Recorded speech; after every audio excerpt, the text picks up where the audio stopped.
on chronic hepatitis and liver diseases. Chairperson for today's talk is Dr. Shalimar. He's Professor in Department of Gastroenterology, AIIMS, New Delhi. The presenter for today's talk is Dr. Anjali Amrapulkar, ma'am, Professor and Head, Department of Pathology, LTM Medical College, Sai, Mumbai. The moderators for today's talk are myself, Dr. Sonal Gupta, Associate Professor in GMC Bhopal, and Dr. Urvi Parekh, Assistant Professor in BJ Medical College, Ahmedabad. The webinar hosts for today's talk are Dr. Anita Bojis, ma'am, and Dr. Sumit Gujral, sir. These are a few reminders. Please do not send requests for annotation to the presenters. These are few disclaimers. These are few more.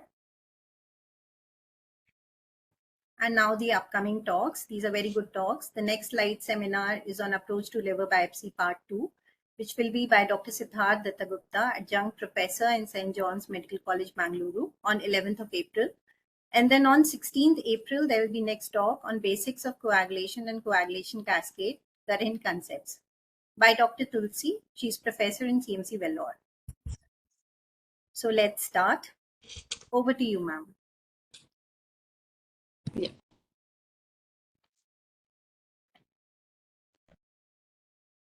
Okay.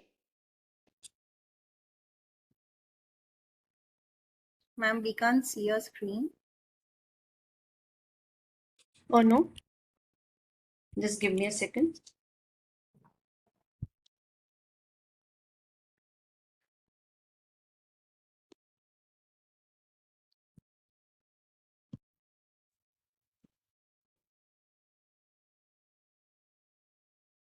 Is it seen now? Yes, Yes, ma'am. ma'am. It's visible. It's visible. Okay. So let us start. Yeah. Good evening, everyone. And I would like to thank Dr. Anita Bojis and Dr. Sumit Gujral with his entire team for giving me this opportunity. My talk for today is chronic hepatitis. To begin with, I would like to give overall... Make it full screen, ma'am, please. Sorry? Yeah, this is full screen. This is full screen. Yeah, it is full screen. Yes. Okay. This is full screen. Yeah. It's Perfect. screen. Thank you. Thank you so much. Okay. Yeah.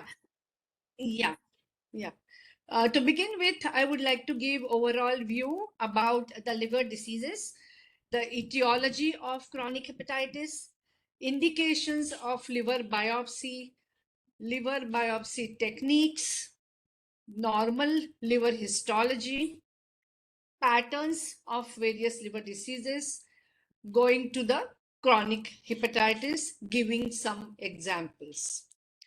So now chronic hepatitis and liver cirrhosis is a global burden which is present all over the world and in all over continents with different varied etiology. So mortality and morbidity due to chronic liver disease is on the rise. There is definitely increase in prevalence of liver cirrhosis, which progresses some of the patients to hepatocellular carcinoma. With increase in cirrhosis, there is definitely increase in burden for liver transplant programs. Now coming to the etiology of liver disease. I have enlisted here important etiological factors for chronic liver disease. The major etiology is chronic alcoholism, which is present all over the world. The other etiological factors are chronic hepatitis B, chronic hepatitis C infection. Chronic hepatitis B infection is more common in Asian countries, while chronic hepatitis C in well-developed countries may be because of drug abusers. While in non-alcoholic fatty liver disease, or this is called as NASH or fatty liver disease, this is increasing. This is because of lifestyle changes. Then other major causes of chronic liver disease are autoimmune liver disease, drug-induced liver disease, vascular liver diseases, metabolic and genetic liver diseases, especially in pediatric age group.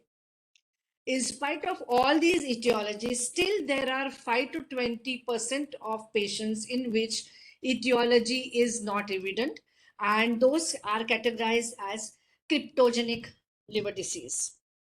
Now, coming to the scenario in India, what is scenario of chronic liver disease in India? In India, again, the prevalence of chronic liver disease is on rise. And again, the important cause for chronic liver disease being chronic alcoholism. This is followed by chronic hepatitis B infection in spite of universal immunization. Then non-alcoholic fatty liver disease is also an emerging cause for chronic liver disease because of lifestyle changes. This is followed by chronic hepatitis C.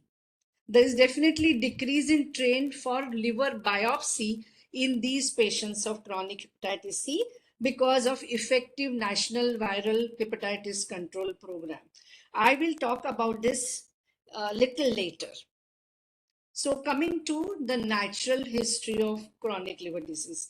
As I mentioned, there are certain etiological factors and they cause injury to the liver, chronic injury to the liver, and which progresses to inflammation and development of fibrosis. So all these patients, they land up in progression of liver cirrhosis.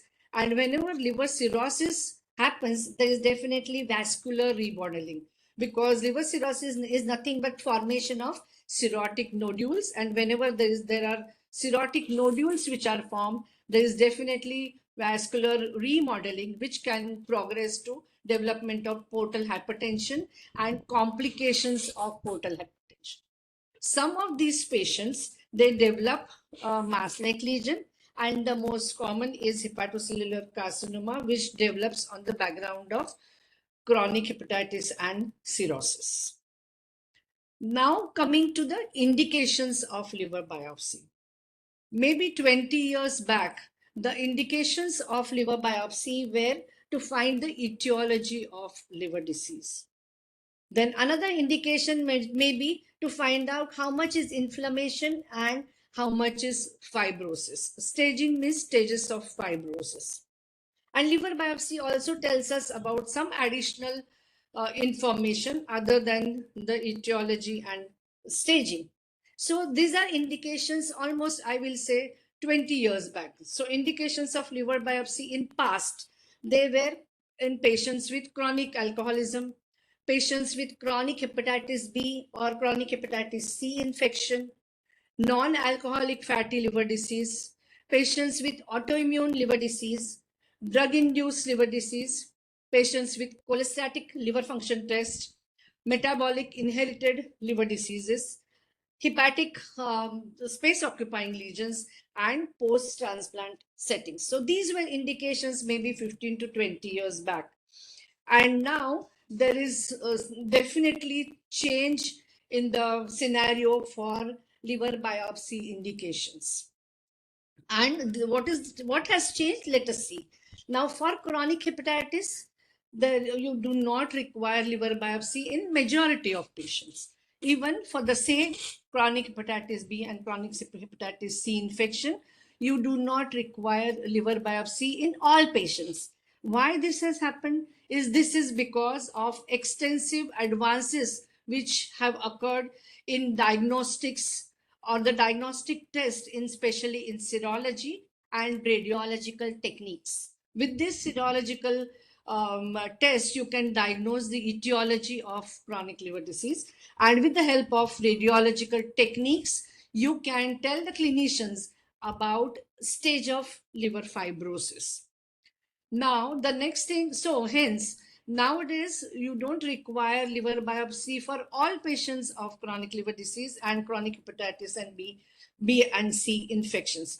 Of course, there is an exception. Almost 10% of patients, they do require. And why do they require? Some of these patients, they are non-responders. They require. And in some of these patients, some additional features or additional findings are suggested by clinicians. In those patients, only liver biopsy is required in these patients with chronic alcoholism and hepatitis B and C infection.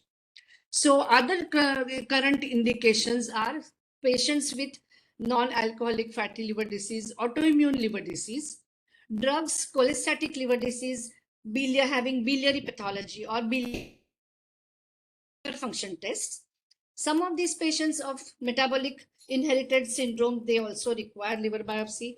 Again, in hepatic SOL, space occupying lesion, if I would say that patient is cirrhotic with very classical radiological feature showing arterial enhancement and venous washout, or maybe in addition patient has high alpha fetoprotein, that patient also does not require liver biopsy to diagnose hepatocellular carcinoma.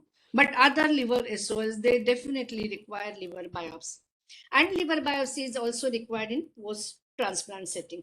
So over last 15 to 20 years, the indications of liver biopsy have completely changed. Now coming to hepatitis B, this Bloomberg in 1965, he discovered Australia antigen, that is HBsAg. And this test, HBsAg testing, is the primary testing which is done for diagnosis of hepatitis B infection. So now various other serological markers related to B antigen, hepatitis B antigen, and we have HBV DNA. So we have these powerful serological markers for diagnosis of hepatitis B infection. And as I said 1 minute back, that because of these radiological techniques, they help us in telling us about the stage of fibrosis. So for chronic hepatitis B infection, liver biopsy is not indicated for diagnosis, because for diagnosis, we have excellent diagnostic tests. And even for the staging, we have support of radiology. So majority of patients of chronic hepatitis B do not require liver biopsy. Of course, there are exceptions.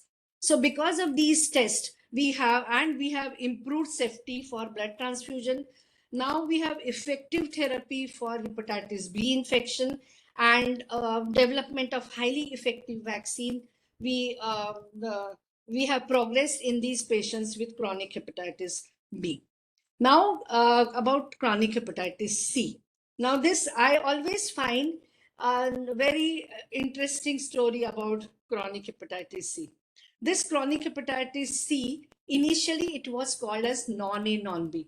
Before non-A, non-B, hepatitis B infection was, HBsAg was discovered. And after few years, the clinicians, they realized that still these patients who are parenterally transfused, they show some positivity they show some chronic hepatitis and cirrhosis, and hence it was labeled as non-A, non-B type of liver disease.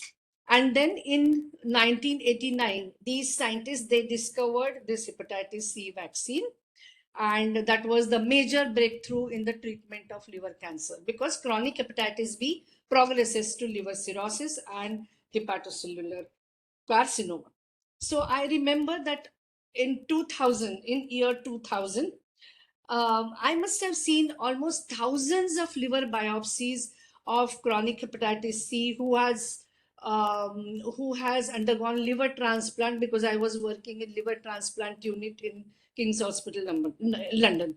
So thousands of liver biopsy. But if you ask me today, I hardly see any liver biopsy of hepatitis C infection.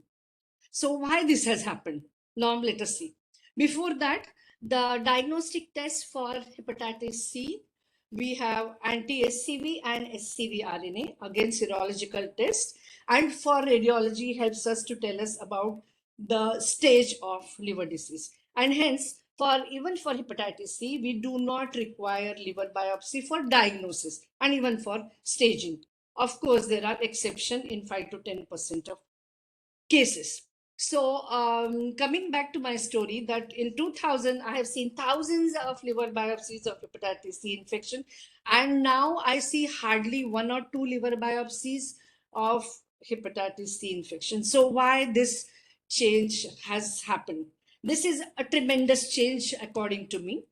And this is all is because of the treatment which has come for patients with hepatitis C infection. So this DAA, that is directly acting antiretroviral agents, and this treatment reduces burden of hepatitis liver disease worldwide. This treatment is very safe, effective. This is oral medication and it is extremely well tolerated by these patients. So, according to me, we think that we will quickly approach the day when hepatitis C liver biopsies are regarded as extremely rare and they are presented only during our conferences or they are presented only in the research laboratory. So this is the tremendous change which has happened in patients with chronic hepatitis C. And I believe that maybe I think WHO is targeting that there should not be hepatitis C by 2030, year 2030. So this is a tremendous advances which has happened in the field of chronic hepatitis C. Now, coming to the technique of liver biopsy. Liver biopsy technique depends on indications, risk, and benefits of individual patient. And obviously, this liver biopsy technique is an invasive procedure. It requires skilled operators. The types of liver biopsy are mainly three: percutaneous liver biopsy. Almost 80% of liver biopsies are percutaneous liver biopsies. Then 10 to 20% or maybe up to 30% of liver biopsies are transjugular liver biopsies, and 5 to 10% are wedge liver biopsy. So now the most common type of liver biopsy, that is percutaneous liver biopsy, is done using this type of gun. And if it is done under ultrasound guidance, you get excellent tissue, which is almost 1.5 to 2 centimeter in length. So absolutely adequate liver biopsy is possible if you do it using this gun with ultrasound guidance.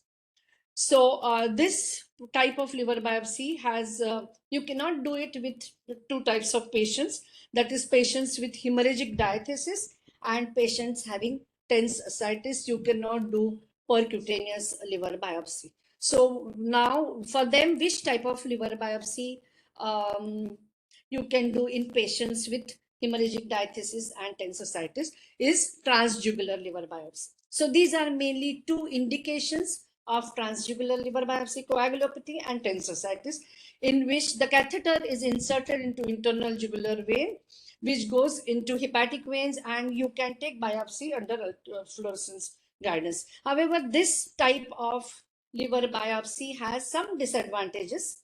You require interventional radiologist. This is a skilled procedure. You require hospitalization and is definitely an expensive procedure. We do get these transjugular liver biopsies, and even these type of liver biopsy, the length is also good and even pore thickness is also very good. Now, the third type of liver biopsy is wedge liver biopsy, which is done using laparoscopy or during laparotomy, and you get the wedge of liver tissue. And in this, as a pathologist, whenever you are evaluating this of liver biopsy, you have to keep in mind that this is the capsule and you have some septa coming from capsule within liver parenchyma, and don't interpret this liver fibrosis. Keep in mind that this is wedge liver biopsy and this is not the real fibrosis. Then the recent advances again is the fourth type of liver biopsy, that is endoscopic ultrasound guided liver biopsy, and this is the recent advances in the field of hepatology, where you can have this technique has less complications. You can take biopsy from right lobe, left lobe, etc. I don't have much experience in this endoscopic ultrasound guided biopsy. So once the pathologist receive liver biopsy, what are the things we should check and go ahead with the reporting? So what is accuracy of biopsy? Whenever we receive a sample of liver biopsy, we have to see measure the length of a liver biopsy, whether it is thin core or very thick core, and the color of liver biopsy. So adequacy of liver biopsy can be judged while doing grossing of liver biopsy. Then we have to have appropriate processing, embedding, and serial sectioning is very, very important. And as a pathologist, I would say that all pathologists should see all the serials this end to that of the slide. Just to give you an example, suppose there is any granulomatous liver disease. The granulomas cannot be well seen here. They might be seen at the end, the last section. So it definitely helps to evaluate, to give a good evaluation of biopsy. Or maybe granulomas can decrease as you go. So seeing each and every section is extremely important. Now the staining. Standard staining is H&E stain sections. Special stains are, which I will come to that little later. Then low power evaluation is overall pattern of liver disease. We have to see portal areas, inflammation, fibrosis. Then when we see inflammation, we have to say about the severity of inflammation, the site of inflammation. Where is inflammation? Whether it is portal based inflammation, or it is zone 3 inflammation, or it is within parenchyma. Then type of inflammatory cells. Again, I will come to that little. Fibrosis, grading of fibrosis, and your final report must include grading, staging, and etiology. Now, while evaluating liver biopsy, there are mainly 3 patterns, and of course, there are other minor patterns as well, but these are 3 major patterns while evaluating liver biopsy. The first pattern and most common pattern is hepatitic pattern, where you have inflammation. Itis is inflammation. So you have inflammation which is restricted to portal area, that is hepatitic pattern. Steatotic pattern is steatosis or the fatty liver or fatty change. Then biliary pattern, where the abnormality in bile ducts. So these are main 3 patterns. So whenever you see slide, you have to decide whether it is hepatic pattern, steatotic pattern, biliary pattern, or some other pattern. Go. Now coming to the normal anatomy of liver, the liver has extrahepatic biliary system and biliary system. This extrahepatic biliary system common bile duct and some portion of common hepatic duct. After this common hepatic duct, it divides hepatic duct and so on, and intrahepatic portion of liver. And this intrahepatic portion consists of hepatocyte and this tertiary type of ducts and arteries and vein, etc.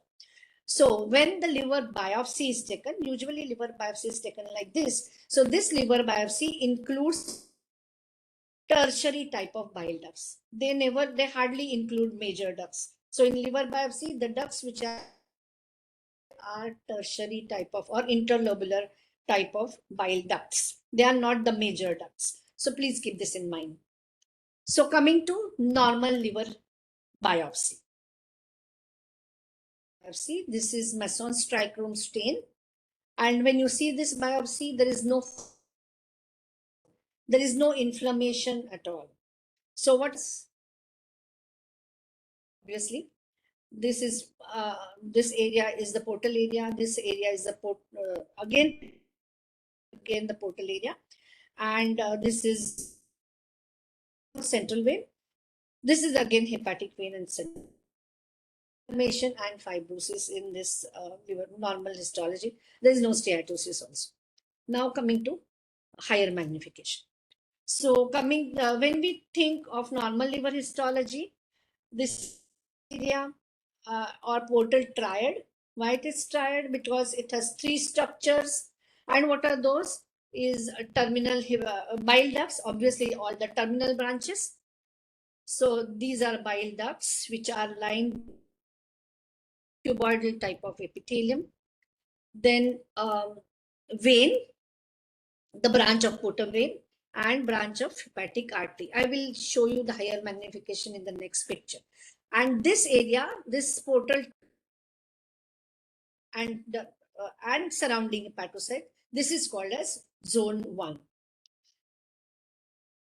Is centrilobular or centrivenular area, branch of hepatocytes around, and this area is called as zone 3. In between is zone 2.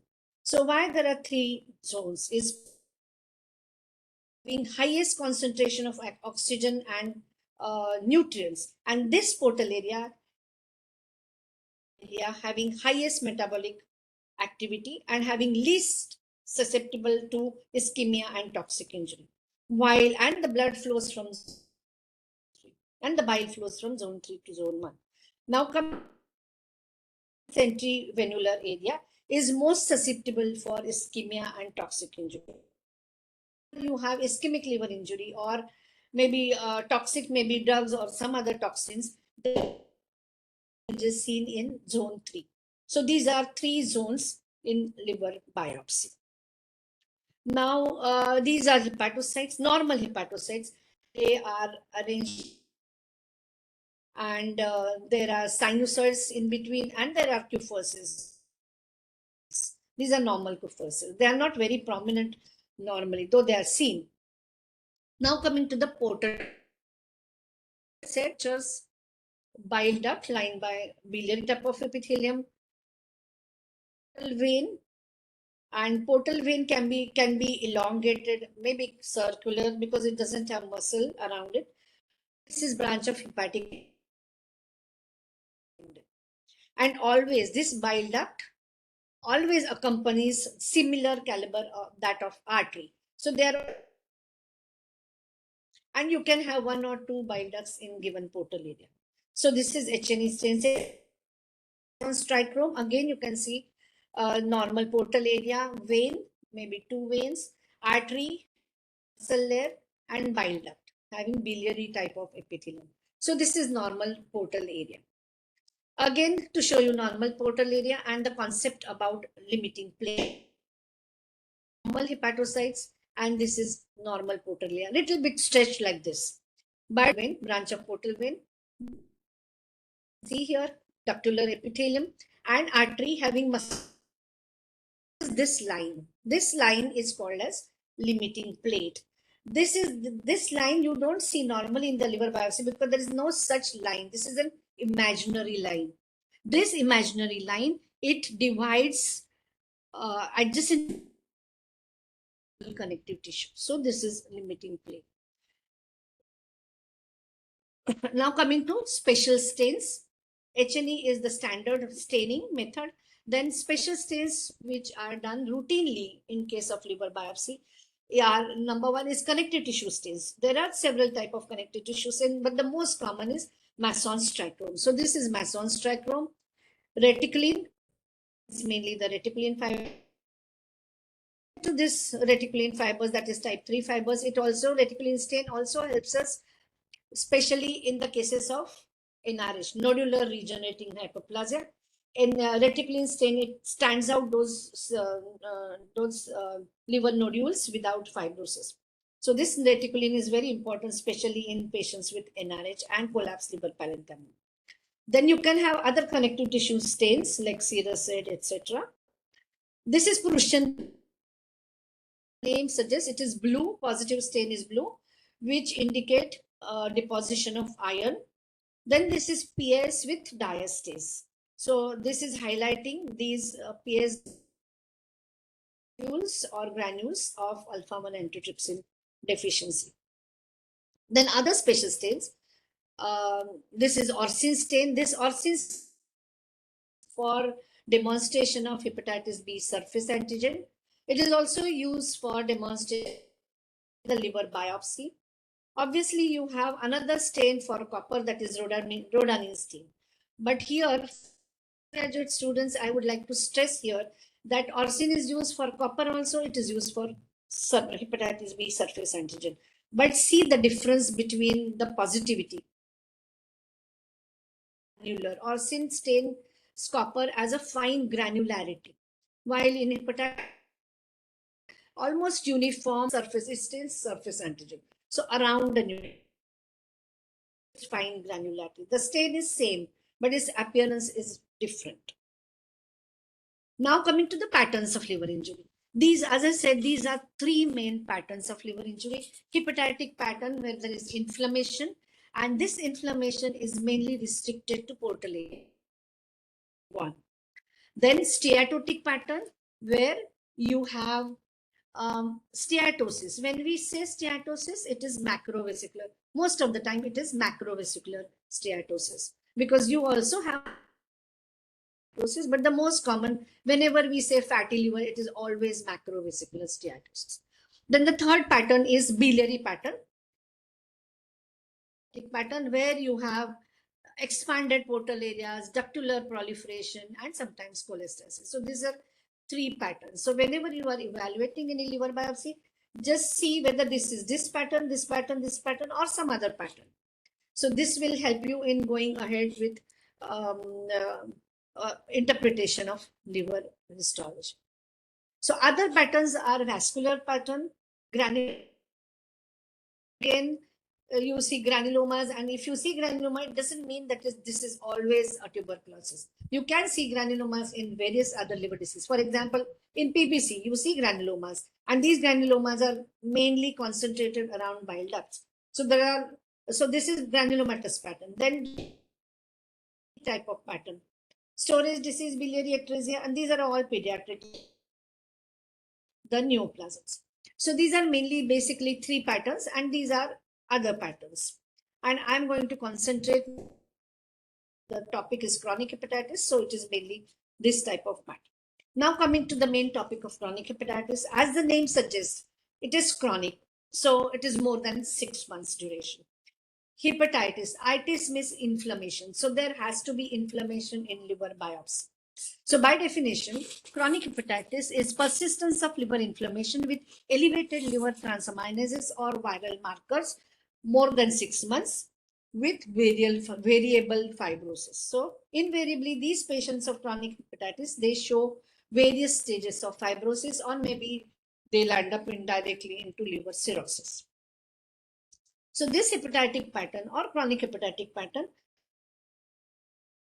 because of the viral hepatitis. Whenever we say word viral hepatitis, it is mainly because of hepatotropic virus. And these are two viruses which are responsible for chronic liver disease. While A and E, hepatitis A and E, they rarely give rise to chronic liver disease. So chronic hepatitis B and C.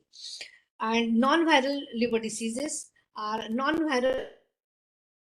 These are non-viral, non-hepatotropic viruses, and other liver autoimmune, drug-induced, and so on. There is a big list. These are important ones. Now coming to the liver histology in patients with chronic hepatitis. There are mainly three histological features which you see in patients with chronic hepatitis.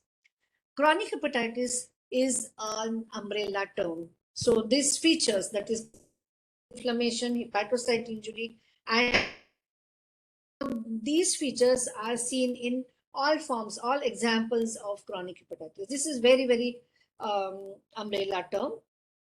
Under that, there are various liver diseases. I will come to that little later. So these are features of chronic hepatitis. You have portal-based inflammation, zone 1 inflammation. Then you have some type of hepatic injury and fibrosis. So let us see one by one. So coming to portal inflammation, that is inflammation restricted to zone 1 or in portal area. And in liver biopsy, majority of liver biopsies, you see the inflammatory cells being a proportion of lymphocytes and plasma cells. You have variable amount of eosinophils. Remember that there are very few conditions in liver biopsy in which you get polymorphonuclear cells.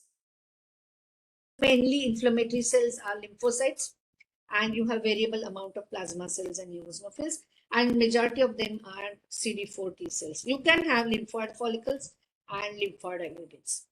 So this is an example of inflammation. These are portal areas. You can see under scanner or hepatic venule, and these are portal areas showing inflammatory cells.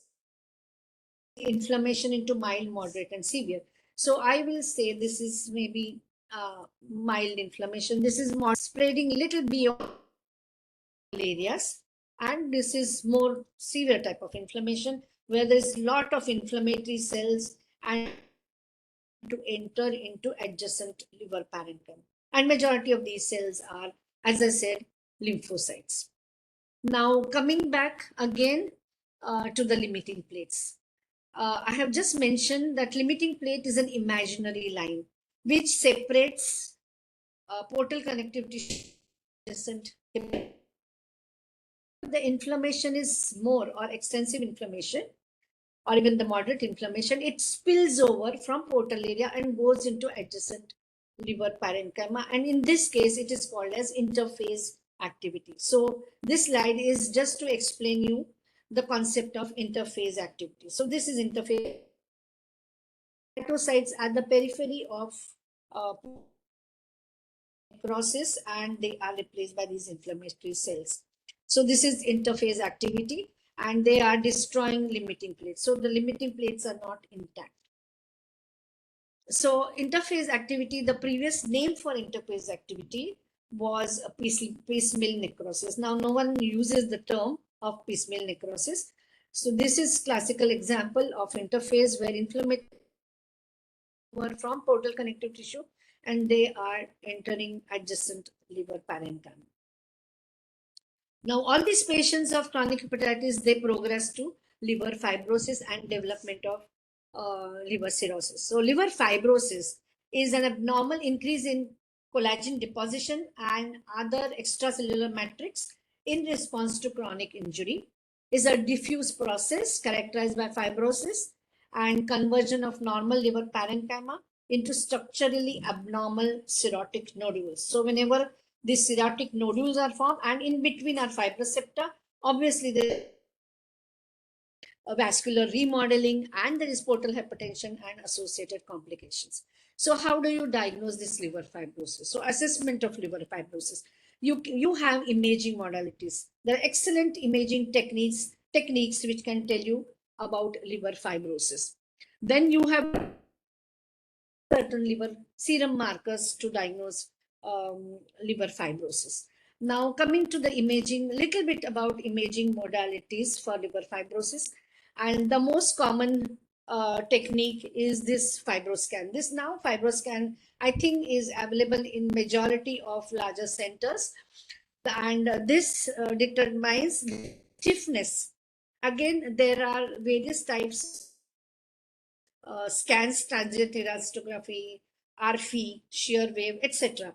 And there are values, and this is almost like an ultrasound type of machine in which the probe is put near the ribs, and what you have is this velocity to evaluate the fibrosis, or elastic waves, which tells us about liver fibrosis.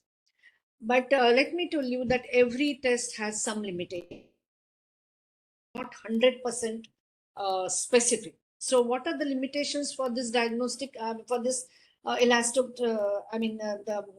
FibroScan is when then it cannot tell you the exact amount of fibrosis. When patient has ascites, when patient has volume overload, etc. So these are some of the limitations for for giving the fibrosis stage on radiology. Now coming to histology, histopathology on liver biopsy. These are various stages. Ma'am, there is a request. Sorry? There is a request from the attendee. Can you please present FibroScan slides? Second slide, please. Yes, sure. Yes, sure.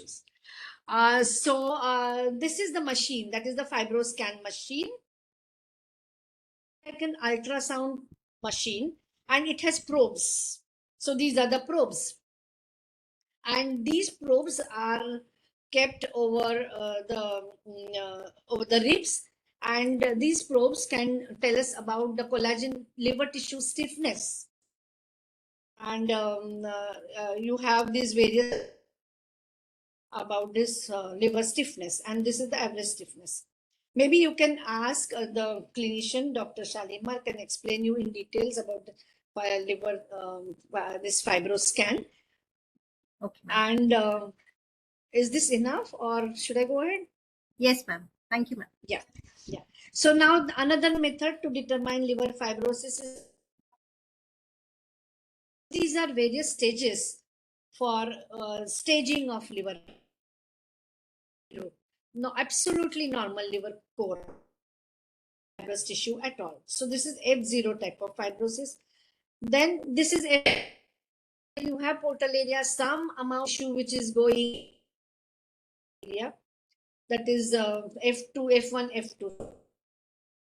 Fibrosis is from one portal area, some fibrous septa going from one portal area to zone 3 of liver cirrhosis. So these are various stages of liver fibrosis. And there are various scoring system for liver fibrosis in patients with chronic hepatitis. Like these are some of the examples: nodal scoring system, Sure scoring system, Metavir-Ishak scoring system. So the next question is which scoring system to adapt. It all depends on you and your hepatologist and your comfort. You can use whatever scoring system you want, but give this range. Some of the scoring they have 0 to 6, some of them they have 0 to 4. So it is on individual basis which scoring system to adapt.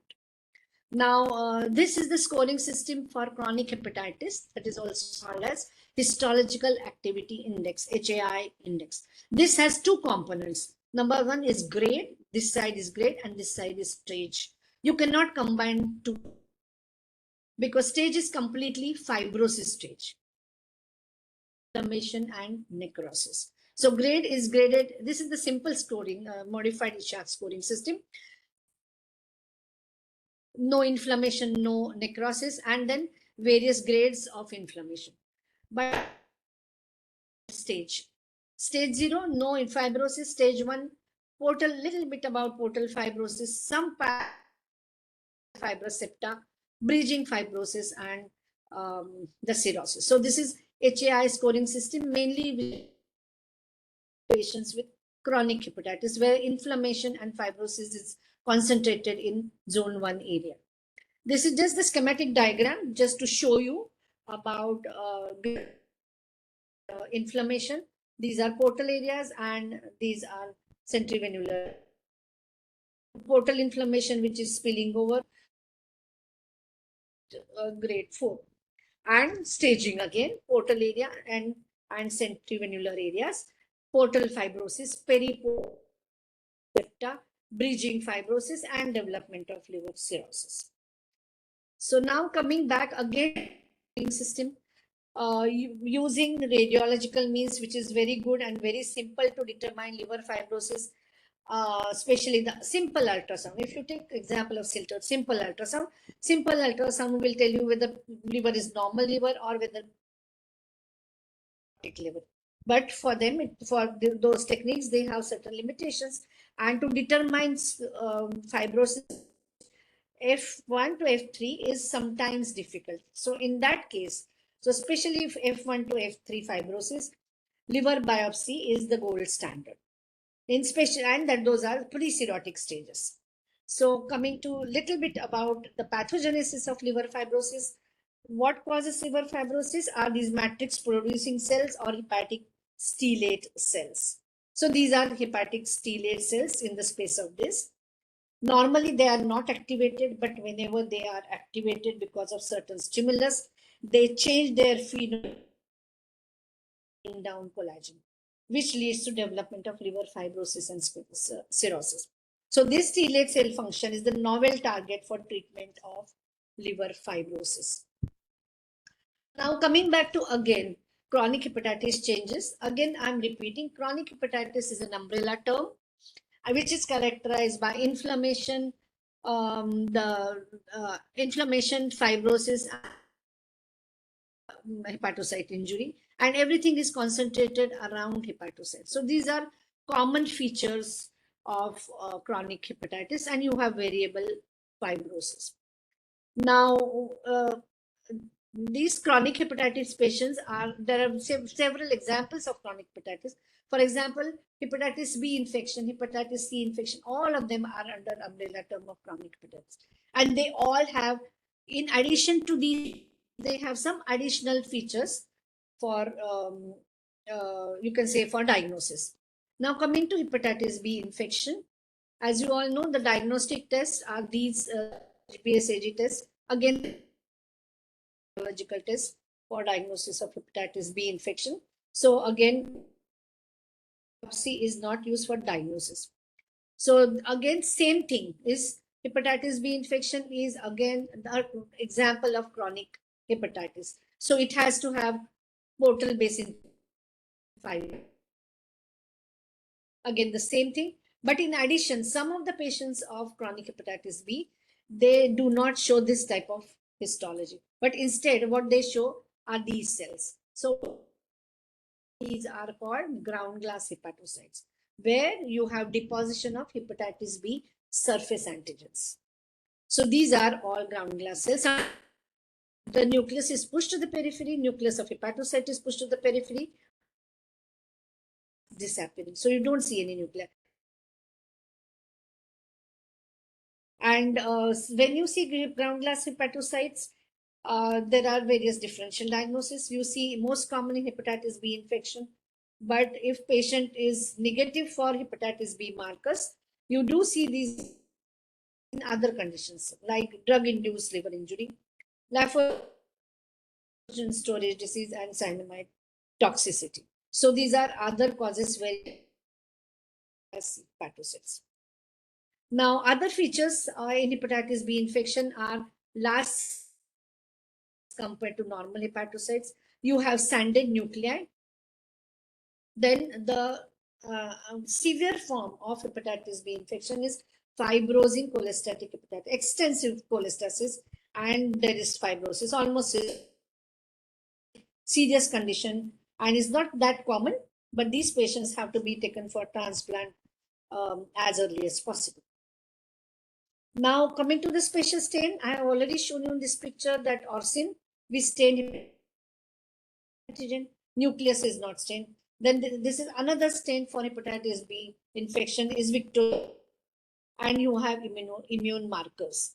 But to tell you frankly, nowadays I don't these special stains or even immunostains because of diagnostic tests. You do not require stain routinely in patients with hepatitis B. First of all, the biopsies of hepatitis B infection are few, and you have, when you receive liver biopsy saying that patient is HBsAg positive, HBV DNA viral load is so and so, and other serological markers, you don't really require to do Orsin stain. So now this was the case one of patients with chronic hepatitis. You see this picture,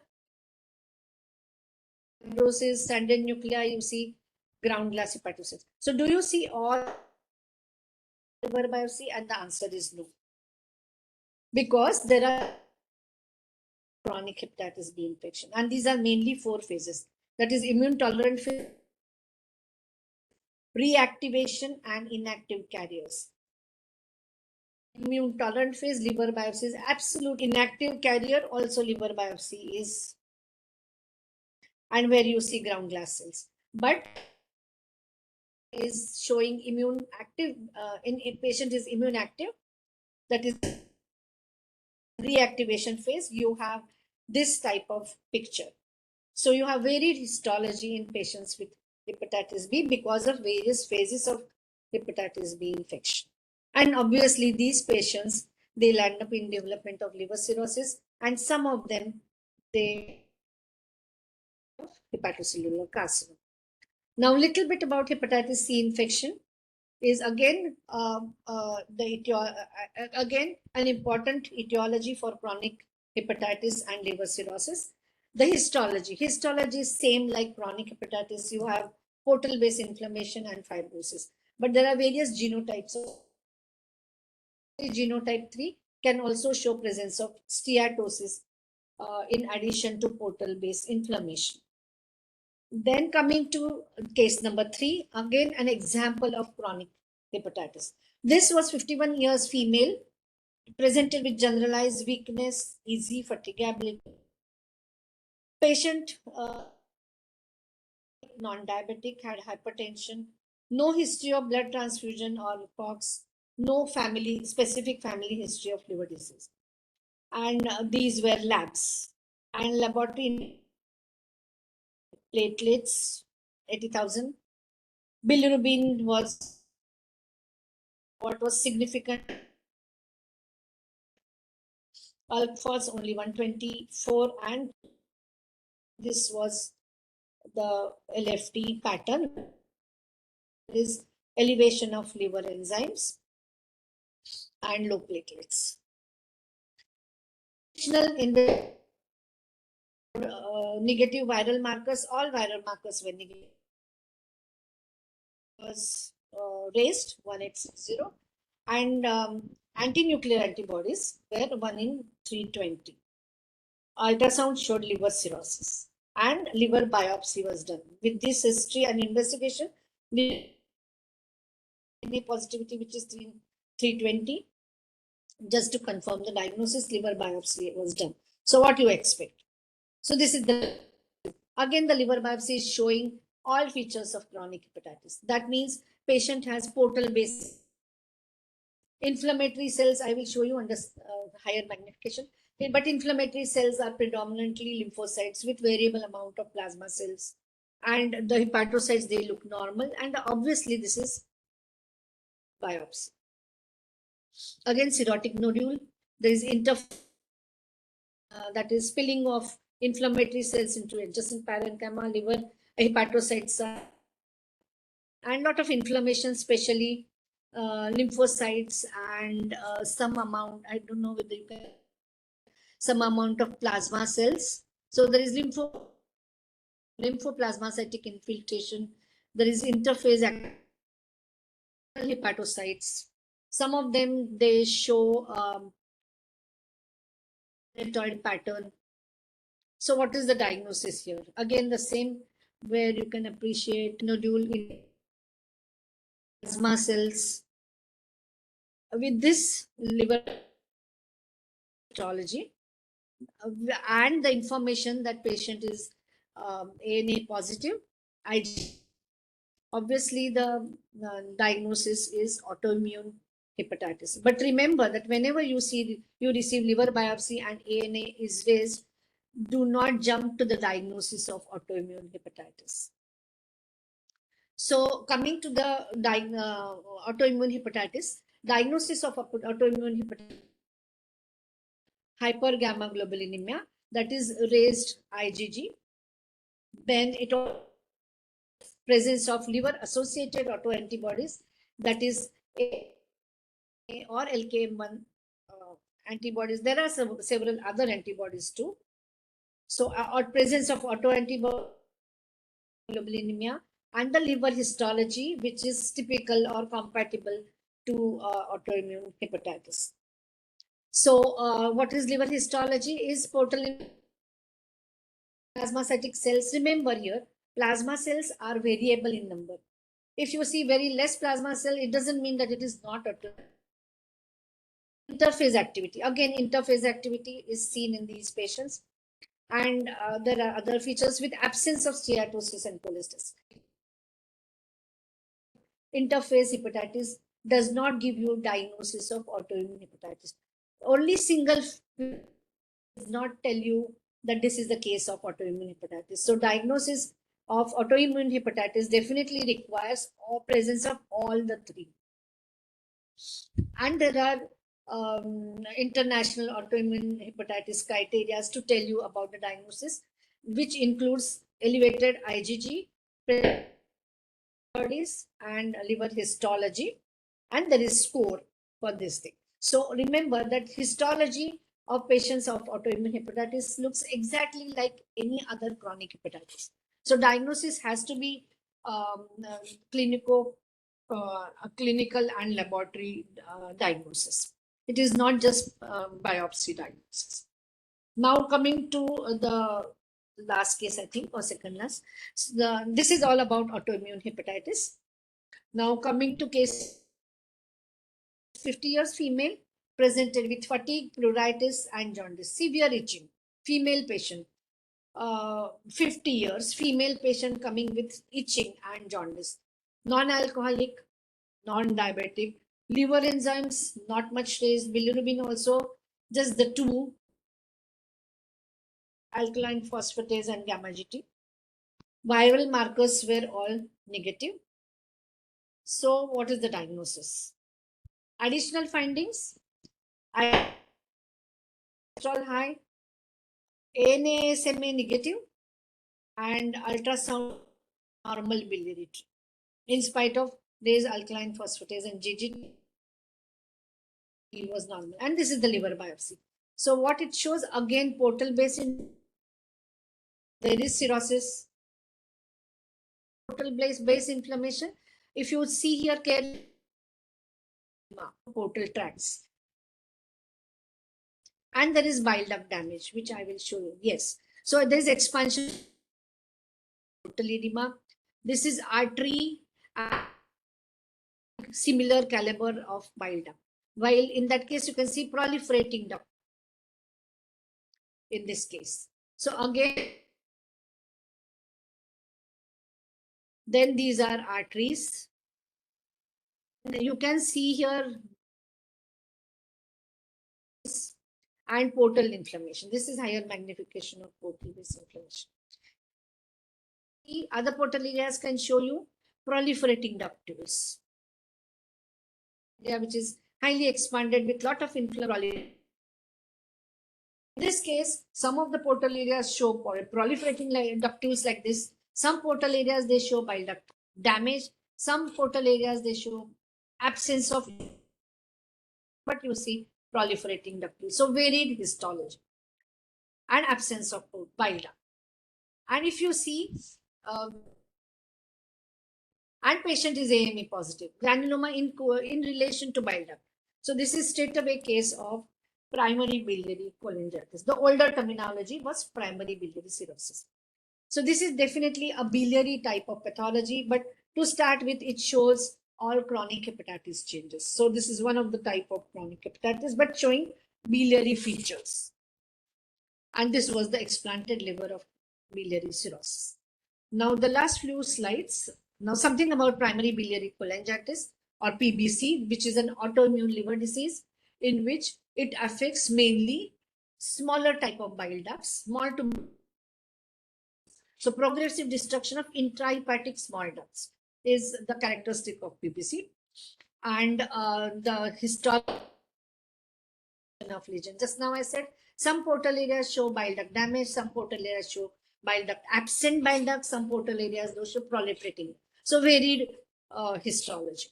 And this is characterized by the signature test is AMA testing, antimicrobial mitochondrial antibody testing. So all these patients, they have, majority of these patients, they have AMA positivity. So these are the diagnostic criteria for primary biliary cholangitis. Now the primary sclerosing cholangitis, how this differs from PBC is here, mainly it affects the larger ducts, medium to large size bile ducts or extrahepatic bile ducts. And the patients, they present with cholestatic type of liver function because you have involvement of larger ducts. And liver biopsy is not the diagnostic test here, but it helps to support the diagnosis. Gold standard test here for primary sclerosing cholangitis is ERCP, where you get strictures and beaded appearance of bile duct. And these bile ducts are really extrahepatic or the larger type of bile ducts, and patients, they present with cholestatic type of liver function.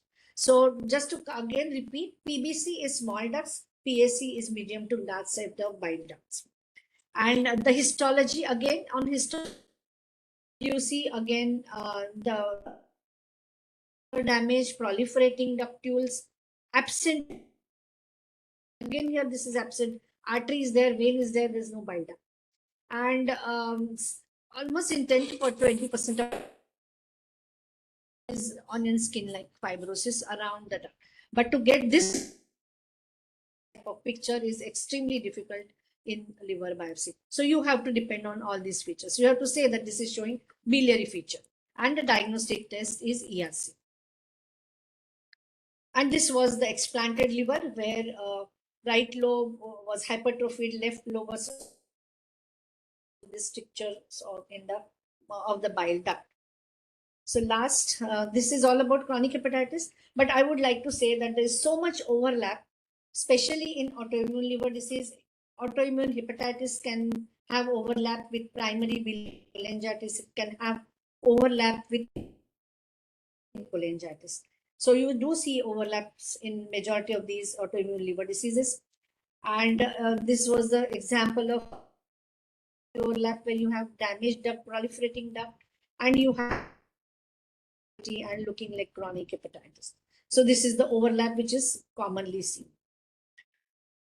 This is my almost second last slide about talking about this overlap. This overlap is difficult to diagnose, and this is the overlap in cases of autoimmune liver diseases. Similar, we see overlaps in various other types of liver diseases, and these are examples. This is overlap of autoimmune hepatitis with fatty liver, because this fatty liver has become so common, that is getting the fat or the steatosis in liver biopsy has become extremely common, and you have features of.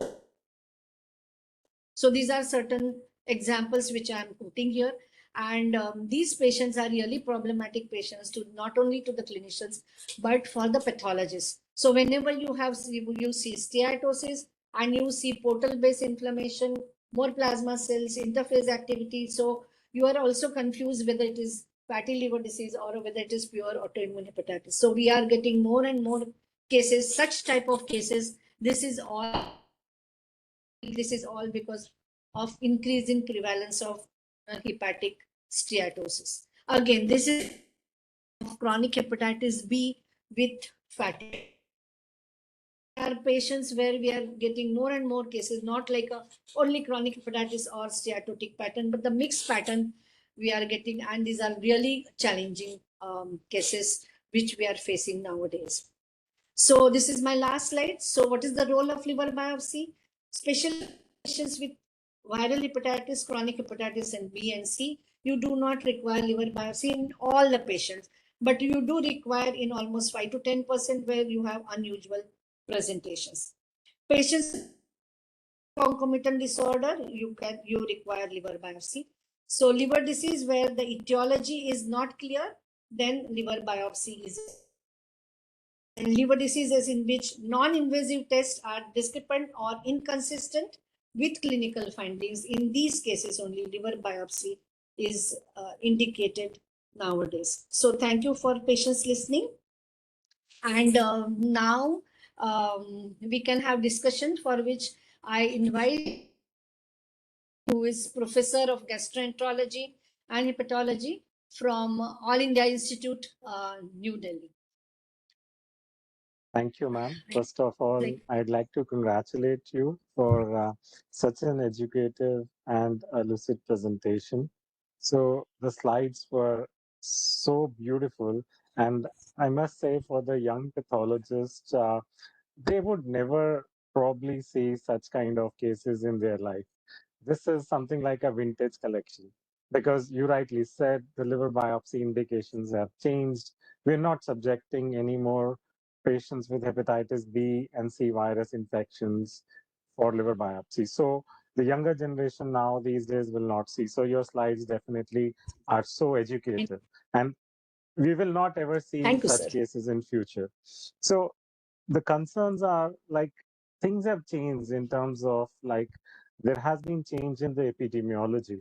There have been now the rise of non-alcoholic fatty liver disease and alcohol-related liver diseases. Viral, we have now very good drugs. Proportion of cases of viral-related liver diseases is going to decrease in future.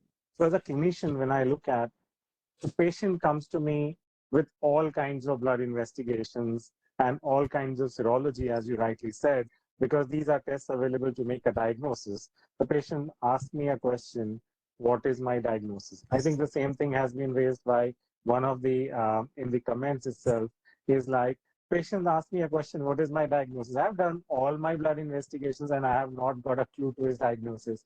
So then I tell him, okay, I am going to subject you a liver biopsy, and liver biopsy is going to give you the result. So now you can think about how much is the patient is dependent on me to give him a diagnosis, and I am dependent on you to give me a diagnosis, because this is the last test.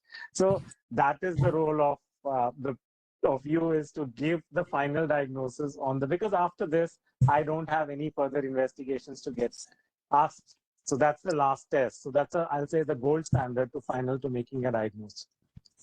Now the concerns is like there are so many non-invasive tests now available. So when I am asking for a liver biopsy, I'm in a dilemma what my patient has in terms of his diagnosis. So I expect, or the clinicians, every clinician is going to expect the moon from you. Is like, give me everything, whatever you have. That's the diagnosis. The second thing which I'm going to look at is the prognosis. So a good descriptive report of a pathology is really good. That's what we're looking at. But I think the more important thing which needs to come out is the interpretation of that liver biopsy report. It's good to write 5 to 10 lines on what you are seeing, but then for me, like it's like Greek language. So it's like so many things are happening. Clinician is so much involved in his looking at patients, clinicians. So he wants a clear cut, if possible, a diagnosis. What are you looking at? Is it overlap syndrome? If it is an overlap syndrome, I would like to know what combinations are these. Is it autoimmune with PBC, autoimmune with PSC? Because my treatment depends on what you're going to tell me. I am out with all blood investigation. I am not make a diagnosis, and the pathology gives me a clue what I'm going to treat my patient with. So that's very important. The other thing is you need to also ask your clinician lots of questions. Questions in the senses which are going to affect the diagnosis which you're going to make. Say, example, a patient is consuming drugs. Drugs are going to have a lot of changes in terms of the inflammatory cells, what you're going to see. And clinicians don't ask their patients many a times, and they tend to miss out. Patients also don't tell the history of drugs. But then this could be one factor which may influence the results on the biopsy. The second thing is we are seeing a rise in non-alcoholic fatty liver disease. A lot of patients have almost like 1/3 of Indian liver disease. So whenever you do a biopsy, you're going to find fat. So is the fat related to the primary disease, or is it two diseases occurring together? That is another thing which we are concerned about how we are going, because that's going to change the patient's management. One of the, somebody in the chat box asked about FibroScan. So FibroScan is like an ultrasound machine which has revolutionized the evaluation of fibrosis and steatosis. So FibroScan machine gives us two values. One is the amount of fibrosis. So this is, and does really well with the histological fibrosis. Second is also lets us know the amount of fat in the liver. So that's what we are looking at in a patient with fatty liver disease. So if we have these two answers, then these become our target. What we are going to look at a reduction in both the liver stiffness and the FibroScan values after treatment. So whatever we start, we are going to now, because we can't do repeated liver biopsies. Liver biopsies are invasive. They are associated with complications. As ma'am showed, there are different techniques of doing liver biopsy. I think what we all should also know, the upcoming new technique is endoscopic ultrasound guided liver biopsy. So you're going to get more and more biopsies from your clinicians as these kind of biopsies, because this is what a clinician can do himself. And EUS is also helps us in knowing multiple other things. So this is where the field is going in maybe in next a decade or so. It predominantly may become as endoscopic ultrasound guided biopsies. So I think that's what I had specifically in my mind. And if there are any questions, I think one in the chat box which I would specifically like to mention is one, somebody raised an issue about the albumin globulin ratio. So AG ratio is something which we are at in any liver disease, the globulins can go up. But if the globulins go above 1.6 grams per liter, this is one of the markers for possible etiologies in terms of autoimmune hepatitis. So we need to evaluate patients, but then there are many other causes. This is one parameter which gives an indication possibly the patient may be having an underlying autoimmune liver disease. Apart from that is the presence of autoimmune markers, as ma'am said, negative viral markers, and a liver histology. So 4 points play a role in the scoring system for autoimmune hepatitis. So with this, I would like to hand it back to the moderators for few other questions. And please. Thank you, sir, for your useful comments, and ma'am for the lucid talk. There is a question in transjugular biopsy, at which point of body catheter is inserted? Yeah, so transjugular is as transjugular. So jugular is the vein which takes the blood from the head or the neck and goes to the liver, goes to the heart. So we put a, it's like first we catheterize the jugular vein, and then through that we pass in a catheter which goes into the liver, and we take biopsies from that needle. And it is recommended for patients who got ascites, as percutaneous biopsies are contraindicated in patients who got ascites. In patients who got coagulopathy, like who have an elevated INR or a low platelet count, where percutaneous biopsies again would be contraindicated, or you got some kind of a skin lesion where you don't want to pass a needle through the skin, then you would consider doing a transjugular liver biopsy. Thank you, sir. Then, ma'am, there is a question for you. In case of occasional foci of F3 and majority of F1 to F2, which one should be used for grading? I always give it like the fibrosis from F2 to F3. That is, I don't say that it is just by seeing only one bridging doesn't mean it is really a bridging fibrosis. So I always say the majority of portal area is showing F2 and there is occasional F3. This is how I report.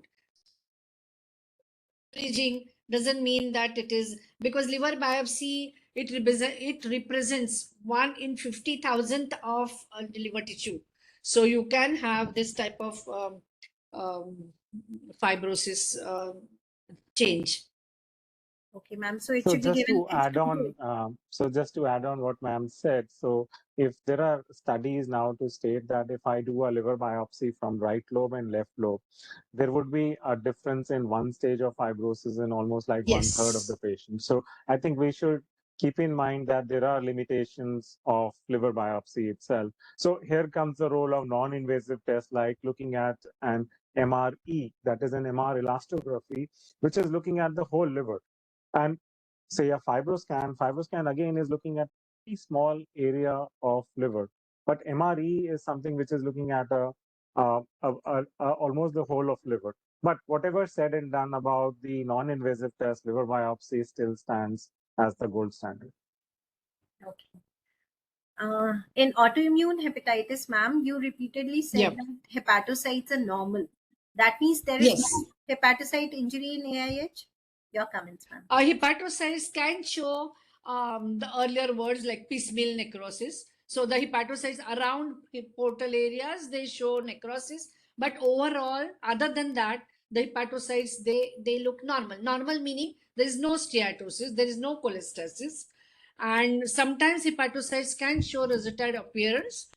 And this rosetoid appearance doesn't mean it is always autoimmune hepatitis, but the whatever the necrosis and all is very only in periportal areas, and that is why you see interphase activity. So rest of the hepatocytes, they look normal. Okay. Okay, ma'am. Then there is a question in drug-induced hepatitis. Many a times we have increased ALP and GGTP with moderately elevated with transaminases. When do we suspect it on routine LFT? Is it a waste basket diagnosis after ruling out all the causes? How soon does the hepatitis picture develop? So there are many questions in that question. Yeah. So drug-induced, so that's what I was referring to is whenever you're looking at a liver biopsy, do ask your clinician friend, has he asked about the drug consumption? There are lots of drugs in the senses. In today's scenario, name a drug, it can cause a bit of derangement in liver enzymes, be it statins, so commonly used in cardiovascular disease. Every coronary artery disease patient would be antibiotics we pop in so frequently. So many antibiotics can cause this thing. Hormonal preparations, oral contraceptives, you name a drug, it can cause it. Even the latest drugs like immune checkpoint inhibitors, which have been now used in many cancers, can cause rise in liver enzymes. So I think when we are evaluating a patient with elevated liver enzyme, we rule out all other known causes. Known causes, as ma'am rightly mentioned, all kinds of serological markers need to be done. So Once we rule that out, and in this patient, if there is an elevated alkaline phosphatase, I'm suspecting a biliary ductal pathology. In that particular situation, or markers which have been done, if they come negative, I would be looking at an ultrasound to see is there any intrahepatic ductal dilatation. Ma'am said 2 important differential diagnoses like PSC and PBC. So I'm a bit worried. Could that be related to that? In that particular scenario, we ask for further investigations in terms of a MRCP, which helps us in knowing the ductal anatomy. With this, keeping in mind, you've ruled out all other etiologies based on serology. We are not leading to any specific diagnosis. The liver enzymes are persisting to be high. We are subjecting this patient to a liver biopsy. So there are tests, there are questionnaires available, which we call as RUCAM, which helps us in knowing whether this patient has liver injury. So yes, it will eventually come out to be as an exclusion diagnosis after ruling out. Drug-induced hepatitis can develop even within few days. It doesn't take, it's not that drug needs to be given for a long period of time. Commonly drugs which we see is anti-tubercular therapy, even such patients can come quite frequently. Other drugs can also cause frequently. But then if their liver enzymes are not very high, as a clinician, I'm not very worried. Up to 2 times, 3 times, I'll let the drugs go. If they go above, then I'll be stopping these drugs and then taking a call for modifying, considering alternative drugs which are little more hepatic safe. Thank you so much, sir. The chart is full of praise, ma'am and sir, for compiling it so beautifully. And that is all. There are no more questions. So thank you, ma'am and sir. Thank you so much. Okay. Now